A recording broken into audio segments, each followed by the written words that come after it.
नमस्कार दोस्तों। पिछले वीडियो में अपन ने एचआरपी यानी ह्यूमन रिसोर्सेज प्लानिंग के बारे में पढ़ा था। अब ये उसी का ही चैप्टर है, उसी का ही अंग है।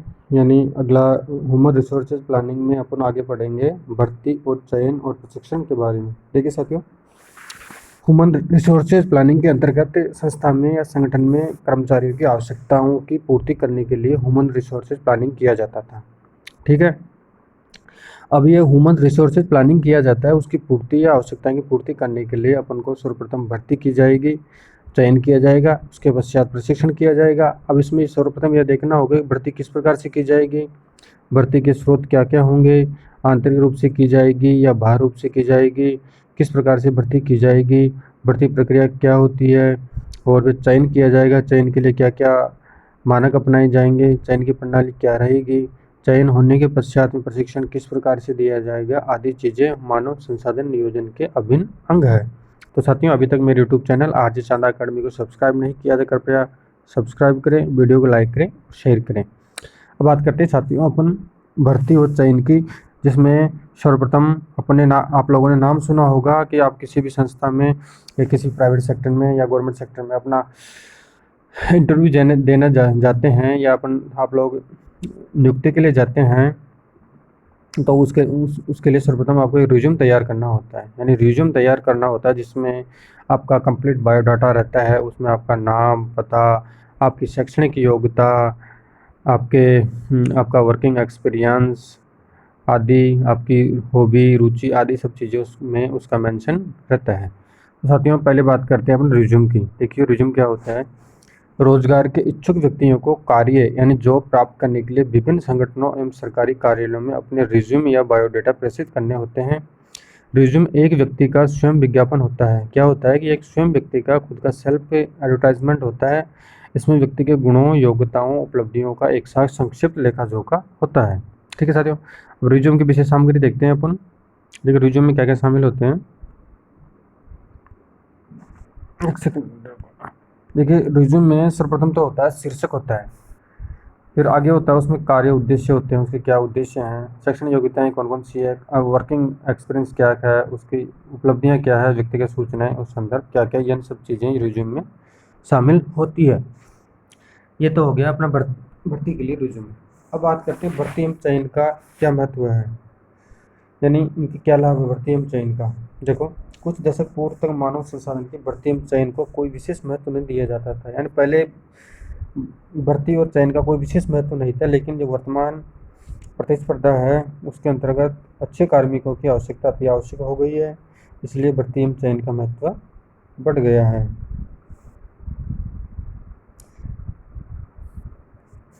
अब अपन बात करते हैं कि जो ये परिभाषा दी गई है, कुंटज एम ओडोलने ने अपनी पुस्तक, साथियों ये तो इम्पोर्टेंट है इसकी परिभाषा, ये एग्जाम में क्वेश्चन आ सकता है कि कुंटज एम ओडोलने ने कौन सी पुस्तक लिखी। तो कुंटज एम ओडोलने ने अपनी पुस्तक प्रिंसिपल ऑफ मैनेजमेंट, कौन सी, प्रिंसिपल ऑफ मैनेजमेंट में अमेरिका के एक वृहद निर्माण उद्यम का उल्लेख किया है। यानी कुंटज एम ओडोलने द्वारा प्रिंसिपल ऑफ मैनेजमेंट नामक पुस्तक लिखी गई थी, ये याद रखना है आपको। अब आगे बात करते हैं इसके कार्यक्षेत्र की। देखिए सेवी वर्गीय भर्ती एवं चयन के अंतर्गत मुख्यतः निम्नलिखित क्रियाओं को सम्मिलित किया जाता है। ये क्रियाएं निम्नलिखित है, यानी जो ये भर्ती एवं चयन किया जाता है जिसको सेवी वर्गीय नीति भी कहा जाता है। साथ में क्या कहा जाता है, सेवी वर्गीय नीति कहा जाता है। अब इसके अंतर्गत कौन कौन सी क्रियाएं की जाती है अपन देखते हैं। पहला तो होता है कि सेवी वर्गीय नीति के अंतर्गत मानव संसाधन की आवश्यकताओं का निर्धारण किया जाता है। इसमें कर्मचारी की भर्ती की जाती है, भर्ती करने के पश्चात चयन प्रक्रिया अपनाई जाती है, चयन होने के पश्चात कर्मचारियों की नियुक्ति की जाती है, यानी आगमन, उनका कार्य नियुक्ति, इंडक्शन किया जाता है, और उसके पश्चात अनुस्थापन या आगमन होता है। फिर उसके पश्चात कार्य, जो व्यक्ति नियुक्ति होने के पश्चात कार्य करता है उसको अनुभव हो जाता है, उसके पश्चात उसकी पदोन्नति कर दी जाती है, पदोन्नति के पश्चात में कई बार कर्मचारी का स्थानांतरण भी कर दिया जाता है। अब बात करते हैं कि चयन की कार्यविधि, यानी चयन किस प्रकार से किया जाएगा। यानी चयन की कार्यविधि शीर्षक के अंतर्गत हम भर्ती, चयन, प्रशिक्षण तथा साक्षात्कार एक्सेट्रा अनेक बातों का अध्ययन करेंगे जो चयन प्रक्रिया का अंग माने जाते हैं। यानी चयन प्रक्रिया के अंतर्गत भर्ती भी शामिल होती है साथियों, और चयन भी शामिल होता है, प्रशिक्षण और लास्ट में साक्षात्कार भी सम्मिलित होता है। सबसे पहले हम जो एक चार्ट के माध्यम से इनको समझेंगे। देखो चार्ट के माध्यम से कैसे समझते, बात करते हैं सर्वप्रथम भर्ती की। किसकी बात करते हैं? पहला काम, मानव संसाधन नियोजन में कर्मचारी की आवश्यकता पूर्ति करने के लिए भर्ती का होता है। तो भर्ती किस तरीके से की जाएगी ये अपन देखते हैं। देखिए, एग्जाम में क्वेश्चन पूछा जा सकता है साथियों आपको कि चयन प्रक्रिया का आरंभिक चरण कौन सा होता है। तो साथियों याद रखें कि चयन प्रक्रिया का प्रारंभ भर्ती से होता है। किससे होता है? यानी जो चयन करना है अपन को कर्मचारियों का, तो उसके लिए सर्वप्रथम अपन को विज्ञापन, वो आगे पढ़ेंगे क्या क्या चीज़ें करनी होगी। तो चयन प्रक्रिया के लिए प्रारंभ भर्ती से होता है। भर्ती के लिए अपन को विज्ञापन निकालने होते हैं। विज्ञापन से कर्मचारियों का आवेदन पत्र आमंत्रित करेंगे, वगैरह वगैरह करेंगे, वो आगे बढ़ेंगे। तो चयन प्रक्रिया का आरंभ हमेशा भर्ती से होता है। किससे होता है? भर्ती से होता है। यानी चयन प्रक्रिया का प्रारंभ भर्ती से होता है। भर्ती प्रत्याशित कर्मचारियों की खोज एवं उन्हें संगठन में आवेदन करने के लिए प्रोत्साहित करने की प्रक्रिया है। यानी भर्ती जो प्रत्याशित कर्मचारी हैं, यानी जो आवेदक है या उम्मीदवार है, उनको संस्था में आने के लिए एक तरीके से आवेदन आमंत्रित करने की प्रक्रिया होती है। अब साथियों इसमें परिभाषाएं दे रखी है, फिलिपो बीच की, मैथ्यूसिम जैक्सन की, रॉबिन्स की, एक आप नोट्स दे देंगे, उसमें पढ़ लेना परिभाषाएं। अब इसमें बात करते हैं कि भर्ती के बारे में, भर्ती की विशेषता क्या है। देखिए साथियों, भर्ती एक सतत प्रक्रिया है। यानी भर्ती एक अनवरत रूप से चलने वाली प्रक्रिया होती है। यानी संस्था में कर्मचारी आते रहते हैं, जाते रहते हैं, तो जिससे नई कर्मचारी की भर्ती की आवश्यकता पड़ती रहती है। तो भर्ती एक अनवरत रूप से या सतत रूप से चलने वाली प्रक्रिया है, जिसके द्वारा कर्मचारी की आवश्यकता की पूर्ति की निरंतरता बनाए रखी जा सकती है। यह मानव शक्ति के पूर्वानुमानों पर आधारित चयन प्रक्रिया का आरंभिक बिंदु होता है। अभी हम लोग ऊपर पढ़ा था अपन कि भर्ती चयन प्रक्रिया का आरंभिक बिंदु होता है।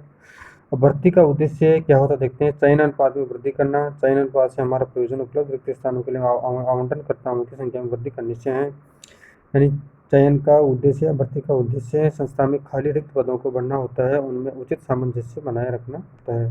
चयन अनुपात के अधिक होने की दशा में उपयुक्त प्रत्याशियों के चयन की संभावना बढ़ जाती है। इस प्रकार की स्थिति सकारात्मक होती है। साथ ही याद रखें कि भर्ती हमेशा सकारात्मक रूप से होती है। क्या होती है? भर्ती हमेशा सकारात्मक होती है, जबकि चयन की प्रकृति हमेशा नकारात्मक होती है। क्या होती है कि भर्ती तो सकारात्मक रूप में होती है। याद रखें कि जब क्वेश्चन आ जाए कि भर्ती की स्थिति कैसी होती, सकारात्मक होती है, जबकि चयन की प्रकृति नकारात्मक होती है, क्योंकि चयन करते समय योग्य उम्मीदवारों की छटनी की जाती है और अयोग्य उम्मीदवारों को बाहर कर दिया जाता है, इसलिए यह नकारात्मक प्रकृति की होती है। अब आगे बात करते हैं, भर्ती करते समय संगठनों को श्रम बाजार की प्रकृति तथा मानव शक्ति के स्रोतों को ध्यान में रखना आवश्यक होता है। यानी भर्ती करते समय जो संगठन या व्यवसायी होते हैं, उन्हें श्रम बाजार की प्रकृति कैसी है, मानव शक्ति के स्रोत क्या है, इन चीज़ों को ध्यान में रखना आवश्यक होता है। नियुक्ति के लिए आवेदनकर्ताओं की संख्या इस बात पर आश्रित रहती है कि कार्य की प्रकृति क्या है, रिक्त पदों की संख्या कितनी है, देश में विद्यमान आर्थिक स्थितियाँ, कौशल तथा का उपलब्ध होना, भर्ती करने वाली कंपनी की साख एक्सेट्रा अन्य तत्व हैं जो भी भर्ती को प्रभावित करते हैं।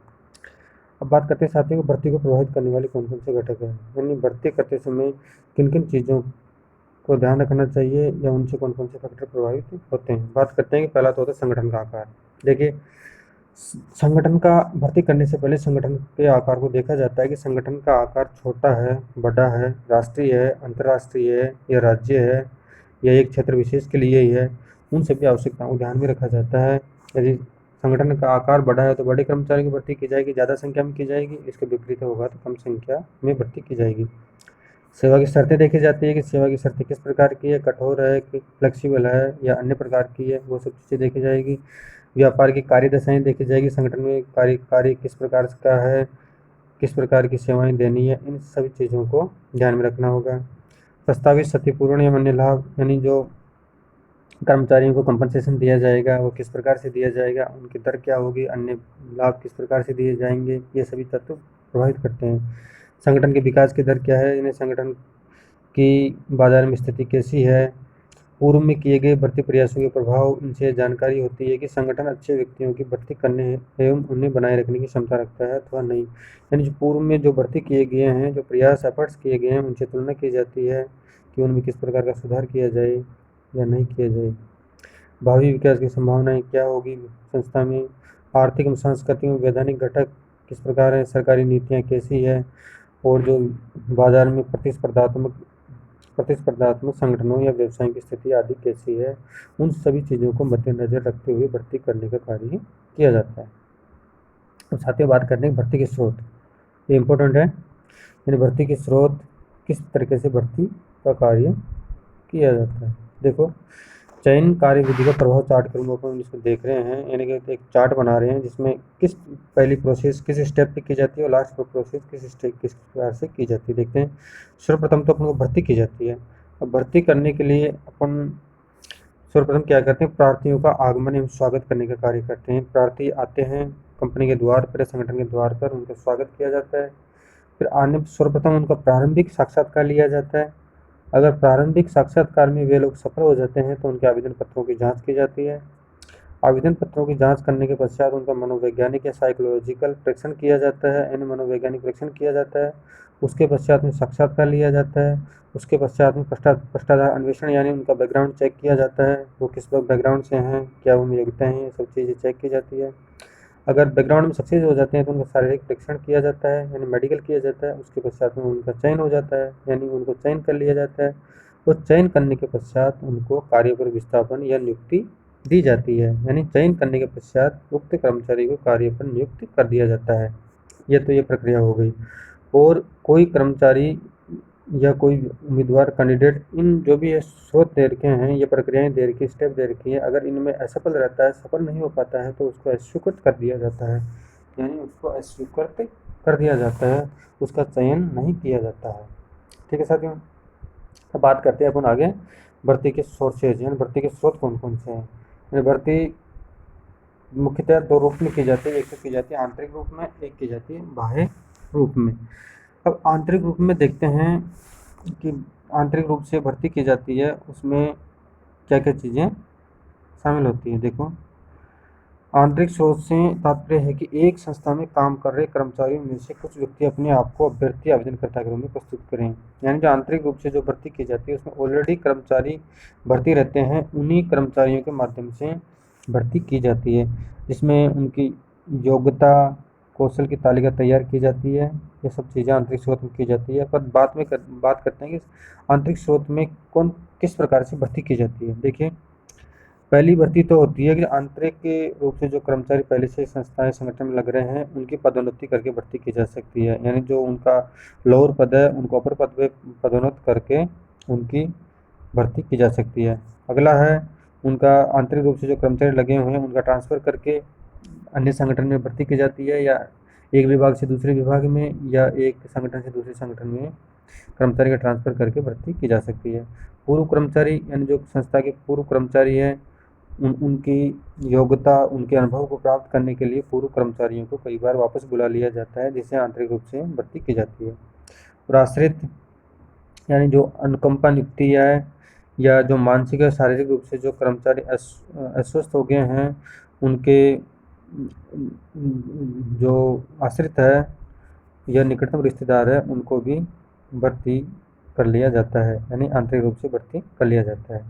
तो इसमें मुख्यतः 5 प्रकार के होते हैं। पहला तो पदोन्नति के रूप में भर्ती होती है, स्थानांतरण के रूप में होती है, पूर्व कर्मचारी होते हैं, आश्रित होते हैं, और जो ट्रेनीज होते हैं, प्रशिक्षु, यानी संगठन में जो व्यक्ति प्रशिक्षु के रूप में कार्य करते हैं, उन्हें रिक्त स्थान होने पर भर्ती के आंतरिक स्रोत के रूप में माना जा सकता है। ये संगठन के लिए लाभप्रद साबित हो सकते हैं, क्योंकि इन्हें संगठन कर्तव्यों के बारे में ज्ञान व अनुभव होता है। यहाँ जो ट्रेनी या प्रशिक्षु होते हैं, जो एक तरह की संस्था में ट्रेनिंग लेने के लिए आते हैं, तो कई बार उनकी ट्रेनिंग अच्छी पूरी हो जाती है, तो उन ट्रेनिंग करने के पश्चात में कई बार संस्था द्वारा उनको हायर कर लिया जाता है या उनको नियुक्त कर लिया जाता है, जिससे संस्था को अनावश्यक खर्चे नहीं करने पड़ते हैं और योग्य कर्मचारी उपलब्ध हो जाते हैं।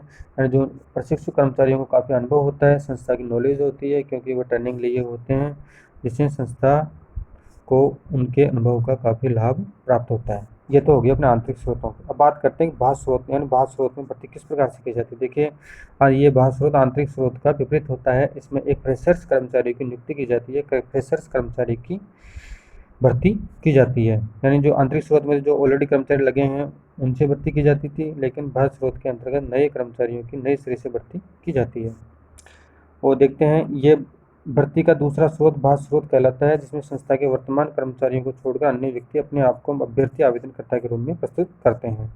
यदि भर्ती संस्था में विद्यमान निम्न जो छोटे पद हैं निम्नतर पदों के लिए की जा रही हो अथवा संस्था का विस्तार किया जा रहा हो तो ऐसी स्थिति में बाह्य स्रोत के अतिरिक्त भर्ती का अन्य कोई साधन संभव नहीं है। इसके अतिरिक्त नवनिर्मित संस्था के लिए भी भर्ती का यही एकमात्र स्रोत होता है। साथियों के बाह्य एग्जाम में क्वेश्चन पूछा जाए आपको कि बाह्य स्रोत से अपन को भर्ती करनी है तो वो किस कारण से या किस लिए उपलब्ध किस लिए अति आवश्यक होता है। तो साथियों ध्यान रखें कि जो संस्था में अगर किसी संस्था का विस्तार करना हो या नई संस्था खोलनी हो या किसी संस्था में निम्नतर या छोटे पदों पर भर्ती करनी हो तो उसके लिए हमेशा बाह्य स्रोत की आवश्यकता होती है। यानी छोटे पदों पर अपन भर्ती करेंगे, जो इनिशियल स्टेज पर भर्ती करेंगे तो वो स्वाभाविक है, आंतरिक रूप से नहीं होगा, क्योंकि तो आंतरिक रूप से कर्मचारी लगे हुए हैं वो तो ऑटोमेटिक बड़े पदों पर प्रमोट होकर चले जाएंगे। तो छोटे से छोटे पद पर भर्ती करने के लिए और संस्था का विस्तार करने के लिए या नई संस्था खोलने के लिए बाह्य स्रोत की आवश्यकता पड़ती है। अब बात करते हैं आगे भर्ती के प्रमुख बाह्य स्रोत में कौन कौन क्या क्या शामिलित है, यानी भर्ती के बाह्य स्रोत के रूप में कैसे कर्मचारियों की भर्ती की जाती है, यानी किन किन संस्थाओं के माध्यम से भर्ती की जाती है। देखते हैं बाह्य स्रोत के रूप में सर्वप्रथम अपने को भर्ती करना है तो शिक्षण संस्थाएं या विश्वविद्यालयों के से संपर्क करके भर्ती की जाती है, क्योंकि वहाँ पे कई स्टूडेंट पढ़ाई करते रहते हैं, विश्वविद्यालय में कई ट्रेनिंग होते हैं, उनके माध्यम से भर्ती की जाती है।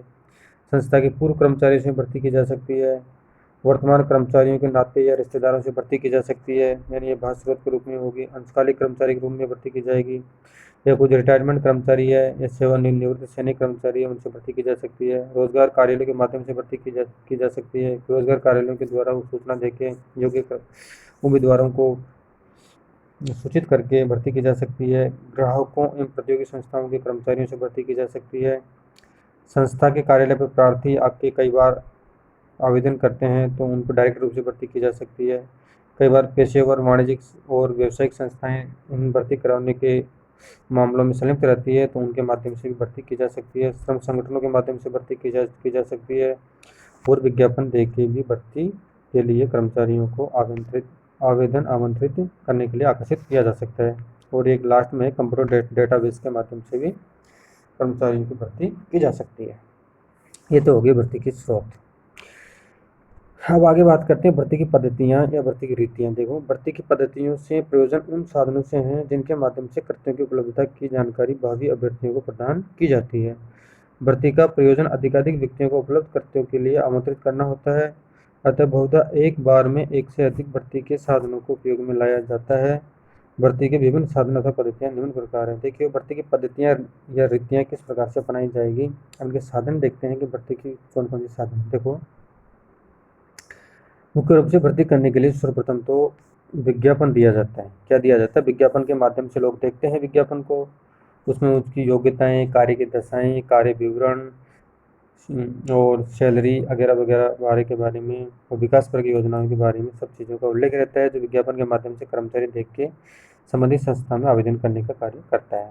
एक तो विज्ञापन के माध्यम से कर्मचारी आते हैं, एक रोजगार कार्यालय के माध्यम से आते हैं, वर्तमान कर्मचारी आते हैं, निजी संस्थाएं में मध्यस्थों द्वारा भर्ती की जाती है, कभी कभार डायरेक्ट रूप से संस्था द्वारा भर्ती की जाती है, शिक्षण संस्थाओं के माध्यम से भर्ती की जाती है, कभी कभार कैंपस भर्ती की जाती है, कैंपस का आयोजन किया जाता है, वर्तमान नियोक्ता द्वारा भर्ती की जाती है, द्वार पर प्रार्थियों को बुलाकर भर्ती की जाती है और कई बार श्रम संगठनों के माध्यम से भर्ती की जाती है।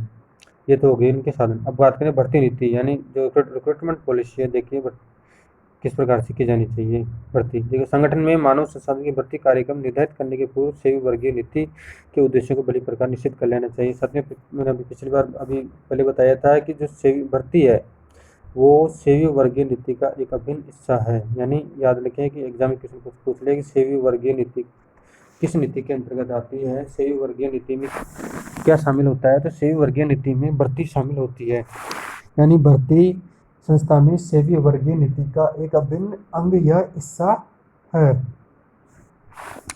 अब देखते हैं, व्यापक अर्थ में एक भर्ती नीति में सेवा नियोजक द्वारा निम्न सामान्य सिद्धांतों की अनुपालना की वचनबद्धता होती है।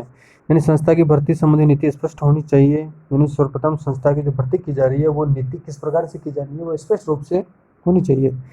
स्पष्टता के साथ साथ नीतियों में लोच का गुण भी होना आवश्यक है। यानी स्पष्टता के साथ साथ नीतियों में जो फ्लेक्सिबिलिटी है, इन्हें लोच का गुण होना चाहिए। समय और परिस्थिति के हिसाब से उनमें परिवर्तन करने की गुंजाइश होनी चाहिए। भर्ती संबंधी नीति जन नीति देश में प्रचलित विधान एवं न्याय के सिद्धांत के अनुकूल होनी चाहिए। जो भर्ती अपन संगठन में कर रहे हैं वो देश में प्रचलित नीतियों और विधान और न्याय के सिद्धांत के आधार पर होनी चाहिए। संस्था को अपनी भर्ती व्यापक रूप से प्रसारित करनी चाहिए जिससे कि कार्मिक श्रम संगठन तथा समाज के अन्य वर्गों को उस नीति का समुचित ज्ञान प्राप्त हो सके। भर्ती नीति सामान्यतः कई बातों से संबंधित होनी चाहिए। अब साथियों ये तो हो गई अपनी भर्ती। अब बात करते हैं अगला पॉइंट में चयन की यानी सिलेक्शन की, यानी भर्ती करने के पश्चात में सिलेक्शन किस तरीके से किया जाएगा ये देखते हैं। देखिए भर्ती के पश्चात अगला चरण किसका होता है, चयन का होता है। याद रखें आप, भर्ती के पश्चात अब चयन की प्रक्रिया आरंभ होती है। चयन का सारा कार्यक्रम वैज्ञानिक रीति नीतियों पर आधारित होना चाहिए। यानी साथियों भर्ती करने के पश्चात में जो सिलेक्शन या चयन की प्रक्रिया अपनाई जाती है वो एक पूर्व निर्धारित कार्यक्रम रीति नीतियों के माध्यम से अपनाना चाहिए। अपन को पहले से फिक्स करना चाहिए कि किस कर्मचारी को लेना है, किस योग्यता वाले कर्मचारी को लेना है, किस कर्मचारी को बाहर करना है, किस प्रकार से इनका साक्षात करना है, किस प्रकार से इनका मेडिकल करना है, आदि चीज़ें पूर्व निर्धारित ही निश्चित कर लेनी चाहिए। यहाँ चयन प्रक्रिया के आरंभ करने से पूर्व कार्य विवरण तथा कार्य विशिष्टता विवरण तैयार किया जाता है। यानी चयन प्रक्रिया करने से पूर्व कार्य का विवरण तैयार किया जाता है तथा कार्य विशिष्टता तैयार की जाती है। यानी कार्य किस विशिष्ट प्रकार का कैसा होगा और कार्य का विवरण क्या होगा, उन चीज़ों का पहले से उल्लेख करना चाहिए। चयन प्रक्रिया में इस बात का भी प्रयत्न किया जाता है कि अभ्यर्थियों में से किसी ऐसे व्यक्ति का चयन किया जाए जिसकी योग्यता, उसका कौशल, अनुभव एक्सेट्रा आदि कार्य विशेषता विवरण के अधिकतम अनुरूप हो। यानी कार्य विशिष्टता के अंतर्गत कर्मचारी की योग्यता, उसका कौशल यानी स्किल और उसका अनुभव आदि कार्य विशिष्टता विवरण के अंतर्गत शामिल किए जाते हैं। अब ये परिभाषाएं दे रखी है, परिभाषाएं आपको नोट्स प्रोवाइड करवा दिया जाएगा, उसमें देख लेना आप, डेली ऑर्डर कीथ डेविस की। अब बात करते हैं चयन नीति की। देखिए साथियों ये अच्छा चयन नीति वाला अच्छा टॉपिक है, इसको अच्छी तरह देखें, इंपॉर्टेंट है। अब इसमें एक क्वेश्चन पूछने के चांसेस ये पूछा जा सकता है कि चयन नीति कंपनी की रोजगार नीति का अभिन्न अंग होती है। तो साथियों याद रखिए जो चयन नीति होती है वो कंपनी की रोजगार नीति का एक अभिन्न अंग होती है। क्या होती है, चयन नीति कंपनी की रोजगार नीति का एक अभिन्न अंग होती है। ठीक है साथियों, चयन नीति में नए कर्मचारियों की भर्ती, वर्तमान कर्मचारियों की पदोन्नति, स्थानांतरण, पदोन्नति यानी डिमोशन, प्रमोशन की जगह डिमोशन किया जाता है उनका, जबरन छुट्टी, सेवा मुक्ति, कर्मचारियों का प्रशिक्षण एवं विकास जैसे विषयों का समावेश होता है। यानी चयन नीति में कर्मचारियों की भर्ती किस प्रकार से की जाएगी, वर्तमान कर्मचारियों का प्रमोशन किस प्रकार से किया जाएगा, उनका ट्रांसफर किस प्रकार से होगा, उनका पदोन्नति का मतलब पदोन्नति का विपरीत होता है कि उच्च पद से निम्न पद पर उसको लाया जाता है, वो ये दंड के रूप में होता है। उनको जबरन छुट्टी किस प्रकार से दी जाएगी, सेवा से मुक्ति कैसे होगी, कर्मचारियों का प्रशिक्षण एवं विकास किस प्रकार से किया जाएगा आदि बातों का समावेश होता है। चयन नीति में चयन का प्रक्रम, विभिन्न प्रकार की परीक्षाएं, परीक्षागत विषय, उनका महत्व तथा उन विषयों को चयन में दिए जाने वाला बल या भार, साक्षात्कार एक्सेट्रा सभी बातों का उल्लेख किया जाता है। चयन मंडल का गठन, भर्ती के आंतरिक एवं बाह्य स्रोत, विभेद एवं प्राथमिकताएं, चयन के मापदंड अथवा आधार कंपनी की चयन नीति के मुख्य आधार बिंदु होते हैं। नीतियों में स्पष्टता, लोचता, न्याय संगतता एक्सेट्रा गुणों का विद्यमान होना आवश्यक है। नीतियों का समुचित प्रकाशन और प्रसारण किया जाना चाहिए। समय समय पर नीतियों की उपयुक्तता की जांच कर उनमें आवश्यक संशोधन अथवा परिवर्तन किए जाने चाहिए। यानी जो नीतियां बनाई गई है चयन के लिए उनमें समय और परिस्थितियों के हिसाब से संशोधन या अमेंडमेंट करना चाहिए। नीतियां मात्र दिखावे की वस्तु नहीं है बल्कि उनका कठोरता से पालन भी किया जाना चाहिए। अब बात करते हैं साथियों, पहली बात की भर्ती की, चयन की। अब बात करते चयन प्रक्रिया, जो चयन करेंगे संस्था में, वो चयन प्रक्रिया किस प्रकार से अपनाई जाएगी, कैसे चयन किया जाएगा। देखो चयन करने से पूर्व अपन को सर्वप्रथम जो अभ्यर्थी अपने संगठन संस्था में आएंगे, आते ही उनका एक तरीके से रिसेप्शन पर स्वागत किया जाएगा। फिर उसके पश्चात में उनका प्रारंभिक साक्षात्कार किया जाएगा, उनके आवेदन पत्र में उसकी जाँच की जाएगी, उनका फिर साइकोलॉजिकल टेस्ट किया जाएगा, मनोवैज्ञानिक परीक्षण किया जाएगा। अगर वो मनोवैज्ञानिक परीक्षण में सफल होते हैं तो उनका साक्षात्कार लिया जाएगा। फिर उनके जीवन संबंधी या उनका जो भ्रष्टाचार है जीवन संबंधी उसका अन्वेषण किया जाएगा, बैकग्राउंड का शारीरिक टेस्ट होगा। यानी इन चीज़ में सफल होने के पश्चात उनकी उसकी शारीरिक परीक्षा ली जाएगी, फिर उसका चयन कर लिया जाएगा। यानी शारीरिक परीक्षा के पश्चात उसका चयन हो जाएगा। उसके पश्चात चयन होने के पश्चात में उसको नियुक्ति देने से पूर्व नियोजन का अनुबंध किया जाएगा। यानी आपको इन इन शर्तों और इन इन कार्य प्रणाली के अंतर्गत नियुक्ति दी जाएगी। इसलिए इसका नियोजन अनुबंध कर लिया जाएगा। ये प्रक्रिया हो गई, मतलब स्वागत किया जाएगा, आरंभिक साक्षात्कार होगा, आवेदन पत्रों की जांच होगी, मनोवैज्ञानिक परीक्षण होगा, साक्षात्कार होगा, उसके पश्चात में ये जीवन संबंधी अन्वेषण, शारीरिक परीक्षा, चयन और उसके पश्चात नियोजन का अनुबंध कर लिया जाएगा। अब उसके पश्चात में आता है मनोवैज्ञानिक परीक्षण की बात करते हैं। साथियों, मनोवैज्ञानिक परीक्षण क्या होता है? देखो, मनोवैज्ञानिक परीक्षण एक ऐसा विधिवत कार्यक्रम है जिसके द्वारा दो या अधिक व्यक्तियों के व्यवहार की तुलना की जाती है। यानी मनोवैज्ञानिक परीक्षण में एक तरीके से मनोविज्ञान के रूप में देखा जाता है कि दो व्यक्तियों के मध्य जो परीक्षण किया जा रहा है उसमें किस व्यक्ति में किस प्रकार की कमियां हैं या किस व्यक्ति में किस प्रकार के गुण या अवगुण है, इन चीज़ों को देखा जाता है, किस प्रकार की क्वालिटी है, यह सब चीज़ें मनोवैज्ञानिक परीक्षण के माध्यम से जांची जाती है। प्रसिद्ध मनोवैज्ञानिक ब्लम के अनुसार मनोवैज्ञानिक परीक्षण व्यक्ति के व्यवहार, उसके निष्पादन और अभिवृद्धि के पक्ष में एक नमूना होता है। ये परिभाषा डेल बीच ने दे रखी है कि मनोवैज्ञानिक परीक्षण का एक ऐसा विधिवत कार्यक्रम है जिसके माध्यम से किसी व्यक्ति के व्यवहार का नमूना प्राप्त किया जाता है। अब मनोवैज्ञानिक परीक्षणों के प्रकार देखिए। मनोवैज्ञानिक परीक्षण सामान्यतः 5 प्रकार के होते हैं। इसमें पहला तो होता है निष्पादन परीक्षण यानी परफॉर्मेंस परीक्षण होता है, बुद्धि प्रज्ञात ज्ञान परीक्षण होता है, प्रवृत्ति परीक्षण होता है, रुचि और व्यक्तित्व परीक्षण। अब इनको एक एक कर देखते हैं। निष्पादन परीक्षण क्या होता है? देखो साथियों, कार्यालय कर्मचारियों को निष्पादन परीक्षण लिया जाता है जिसमें निष्पादन कार्य के बारे में लिया जाता है कि उसको कार्य किस प्रकार से करना है। जैसे टंकण, लिपिक के टंकण परीक्षा लेना, कंप्यूटर उपयोग में दक्षता, जो कार्य अभ्यर्थी को चयन के पश्चात करना है उसी प्रकार कार्य उसे कराकर उसका निष्पादन देखा जाता है। लेकिन प्रबंध पदों के लिए इस प्रकार कोई परीक्षण संभव नहीं है। निष्पादन परीक्षण में जो कर्मचारी, जैसे मान के चलो को छोटे पद पर नियुक्त हो रहा है, लिपिक पे हो रहा है, तो उसका जो परीक्षण किया जाता है मनोवैज्ञानिक परीक्षण एक तरीके से टाइपिंग लेके पहले किया जाता है कि उक्त कर्मचारी जो भविष्य में काम करेगा उसको पहले से देख लिया जाता है कि ये भविष्य में काम करने लायक है या नहीं है, उसको निष्पादन परीक्षण कहा जाता है। अब बात करते हैं बुद्धि परीक्षण की। यानी बुद्धि परीक्षण के बारे में अभ्यर्थी की ग्रहण शक्ति, उसकी गणितीय प्रवृत्ति, स्मरण शक्ति आदि, तर्क शक्ति आदि को जांचा जाता है। यानी बुद्धि परीक्षण के अंतर्गत उसकी बुद्धिमत्ता को, स्मरण शक्ति को, गणितीय शक्ति को, तर्क शक्ति को जांचा जाता है। अब आगे प्रवृत्ति परीक्षण। इस परीक्षण के माध्यम से यह जानने का प्रयत्न किया जाता है कि अभ्यर्थी का झुकाव या रुझान किसी विशिष्ट कार्य के प्रति है या नहीं है। परीक्षण के द्वारा इस बात का भी अनुमान लगाने का प्रयत्न किया जाता है कि अभ्यर्थी का चयन कर लिया गया है तो भविष्य में वह अपने कार्य में सफल हो पाएगा या नहीं हो पाएगा। जैसे मोटर चालक, तकनीशियन जैसे कार्यों के लिए प्रवृत्ति परीक्षण अति आवश्यक होता है। यानी जो उसको टेक्निकल काम दिया जाएगा उसमें उसको पहले से ही उसकी प्रवृत्ति चेक की जाती है कि भविष्य में वो काम कर पाएगा या नहीं कर पाएगा। अब बात करते हैं रुचि परीक्षण। यानी रुचि परीक्षण से तात्पर्य प्रवृत्ति परीक्षण के माध्यम से किसी कार्य के लिए आवश्यक आधारभूत योग्यता संबंधी जानकारी प्राप्त करने का प्रयास किया जाता है, लेकिन आधारभूत योग्यता के अभाव में पूर्ति तीव्र रुचि द्वारा की जा सकती है। यानी इसमें रुचि देखी जाती है कि कर्मचारी उक्त कार्य करने के लिए कितनी रुचि दिखाता है। अब व्यक्तित्व परीक्षण पर्सनालिटी टेस्ट होता है। उपयुक्त वर्णित परीक्षणों के वर्ग में यह सर्वाधिक जटिल परीक्षण है। जो व्यक्तित्व परीक्षण है वो सबसे जटिल परीक्षण होता है। क्या होता है साथियों? सबसे जटिल कठिन परीक्षण होता है ये, क्योंकि व्यक्तित्व अनेक चारित्रिक गुणों का सूचक माना जाता है। अभिप्रेरण, अंतर्व्यक्तिक संबंधों की क्षमता, दैनिक जीवन के दबावों तथा तनावों से टक्कर लेने की शक्ति, स्वयं विषयक धारणाएं व्यक्तित्व की कसौटी मानी जाती है।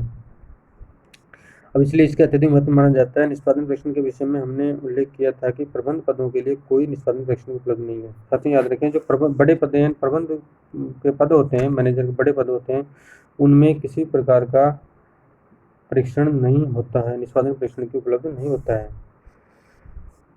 अब प्रबंधकों को अंतर व्यक्तिक संबंधों तथा दैनिक जीवन के तनाव से ही निपटना होता है, अतः उनके लिए व्यक्तिगत परीक्षण काफी महत्व है। यानी जो प्रबंधक होते हैं उनका निष्पादन परीक्षण नहीं किया जाता है, उनका केवल व्यक्तित्व परीक्षण ही किया जाता है। क्या किया जाता है साथियों? उनका केवल व्यक्तित्व परीक्षण ही किया जाता है, उनका निष्पादन परीक्षण नहीं किया जाता। निष्पादन परीक्षण छोटे कर्मचारियों के लिए किया जाता है।